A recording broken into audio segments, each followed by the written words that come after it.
Hi, this is Paul from Boatshed, Lancashire. Just taking a look at this 1985 Amiga 34. It's just come on the market.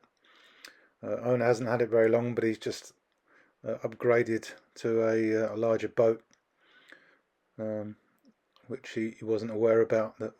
Wasn't aware it was for sale when he bought this.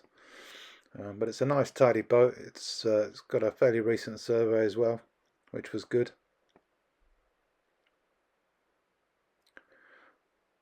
It's even got a self-tacking jib as well,